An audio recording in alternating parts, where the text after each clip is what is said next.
જે જરૂરથી અત્યારે તમે જેમ કહ્યું એ રીતે ઘણા બધા સ્ટોક છે જેનું એડિશન અને ડિલેશન થવાનું છે, ઇનફ્લો અને આઉટફ્લો થવાનું છે ચેન્જીસ એમાં. તો એમાં પહેલો ઇમેજ આપણે સામે લાવીશું.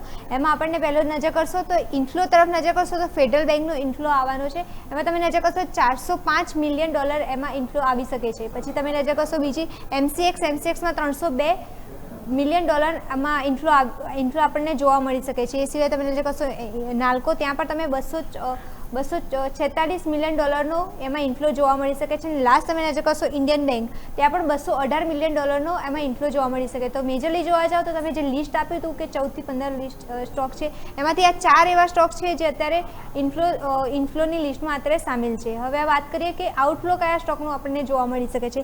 તો આઉટફ્લોના લિસ્ટમાં તમે નજર કરશો તો હ્યુન્ડાઈમાં તમે નજર કરશો તો $291 મિલિયન નો આઉટફ્લો આપણને જોવા મળી શકે છે. પછી તમે નજર કરશો RVNL, ત્યાં $144 મિલિયન એમાં આઉટફ્લો જોવા મળી શકે છે. પછી ત્રીજી કંપની તમે નજર કરશો જુબિલન્ટ ફૂડ, ત્યાં $133 મિલિયન આઉટફ્લો જોવા મળી શકે છે. અને લાસ્ટ તમે નજર કરશો કલ્યાણ જ્વેલર્સ, ત્યાં $119 મિલિયન આઉટફ્લો જોવા મળી શકે છે. તો મેજરલી આ 4 એવા સ્ટોક છે જેમાં આઉટફ્લો જોવા મળી શકે છે. તો યોમિક અત્યારે જોવા જાઓ તો આ બધા સ્ટોક હતા જે એડિશન અને ડિલિશનમાં લિસ્ટમાં અત્યારે સામેલ છે.